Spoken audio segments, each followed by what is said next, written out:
يقول قال ستيفن هوكينج، أنا ما أدري منه هذا، فيلسوف هذا. ومن أبرز علماء الفيزياء النظرية على مستوى العالم العالم البريطاني الشهير ستيفن هوكينج. ستيفن هوكينج، سمعت فيه شيخ مشاري؟ أبو مشاري سمعت فيه؟ ما سمعت فيه الشيخ مشعل.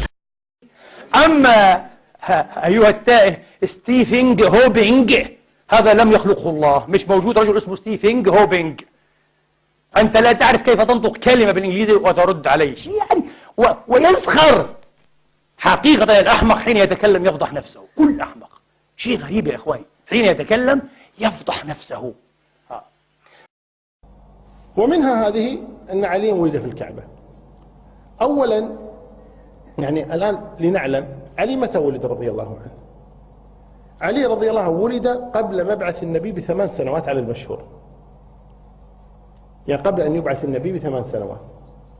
قبل أن يبعث النبي ب8 سنوات وبعد أن بعث النبي صلى الله عليه وسلم ب23 سنة، الكعبة حولها وداخلها وفوقها 360 صنم. الكعبة مليئة بالأصنام. حتى لما بعث النبي جلس في مكة 13 سنة ما زالت. لما هاجر النبي صلى الله عليه وسلم المدينة ما زال. في الفتح في السنة 8 من الهجرة صار النبي يسقط هذه الأصنام ويقول وقل جاء الحق وزهق الباطل إن الباطل كان زهوقا. وإلا الأصنام كانت هناك داخل الكعبة وحول الكعبة وفوق الكعبة. فهل من الشرف لعلي أن يولد بين الأصنام؟ هل هذا مدح لعلي أن تلده أمه بين الأصنام؟ هذا ليس بشرف. يقول لك ماذا؟ قضية أن عليا ولد في جوف الكعبة ماذا فيها من فضيلة أو ميزة لعلي؟ يعني ما ليس فيها مزية. كيف يا مولانا؟ شوف العقل كبير، فيلسوف هو. كيف يا أرسطو المسلمين؟ كيف يا أرسطو؟ قال لك لأن الكعبة كانت غاصة بالأصنام، في باطنها أصنام وكانت محوطة بالأصنام. ما شاء الله، برهان مسدد كالرصاصة إلى هدفها. عجيب. لكن لم يقل لنا هذا الأرسطو الكبير الفيلسوف الخارق هذا من جماعة هوبينج لم يقل لنا كيف طاف بها النبي عليه الصلاة وأفضل السلام وعظمها وشرفها وقدسها وظل يطوف بها ويصلي إليها طيلة الفترة المكية، والأصنام في بطنها والأصنام حولها وفوقها. وظل يفعل هذا كل من أتيح له أيها الإخوة.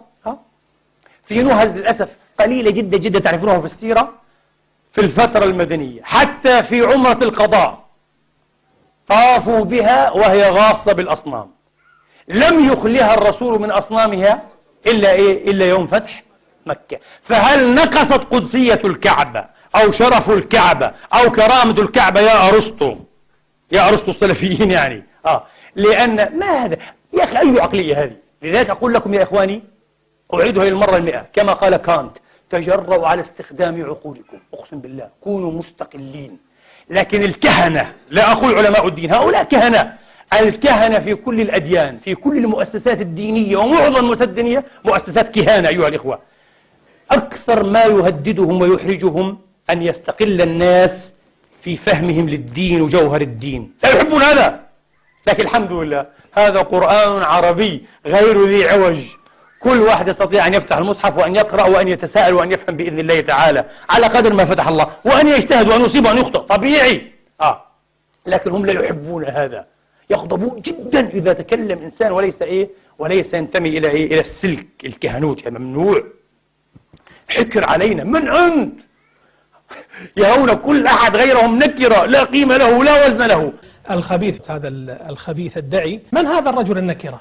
أنهم يرتعدون من مجرد طلب أن يناظروه ويعلمون لماذا، ويرفضون بالذات أن يناظروه. يرتعدون ارتعادا حقيقيا، حالة رعب أيها الإخوة تسحقهم إذا قيل ناظروه، لكنه نكرة ودعي ولا يفهم شيئا. فلا يصلح أبدا أن يناقش واحد مثل هذا ولا يعطى قيمة. رجل منحرف عن سنة النبي صلى الله عليه وسلم، بل عن دين الله تبارك وتعالى، ويقول بأن المواريث الآن لابد أن تساوي المرأة بالرجل. يريدون فقط أن يحتكروا هم الكلام في الدين. يا جماعة، نحن نعيش اليوم يعني في القرن السادس عشر عاشت البشرية في عصر غوتنبرغ، المطبعة خلاص ضاعت على المؤسسة إيه الكهنوتية، الكليروس راحت عليهم، لأنه أصبحت الإيه الأفكار تطبع وتوزع بكميات كبيرة. عصر المطبعة أنشأ عالما حديثا حقيقيا. هؤلاء لا يستوعبون أننا في عصر ماذا؟ مش المطبعة، النت. إحنا في عصر النت الذي أسقط أي رؤوسا أيها الإخوة عن عروشها. قال إيه قتلني النت، شيء ملعون اسمه النت هذا، له سم وله رصاصة. النت هذه كان حشرة صغيرة هيك قتلته أسقطته لهذا الطاغية. نحن نعيش في عصر النت.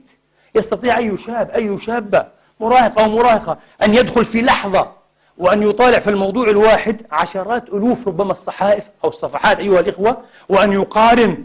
وهذه المطالعة وهذه المقارنة أيها الإخوة تعطيه قدرة على ماذا؟ على أن يتحرر، على أن يفهم أن الموضوع أكثر اشتباكا وأكثر تعقيدا وأكثر تنوعا، ليس ما يقوله مولانا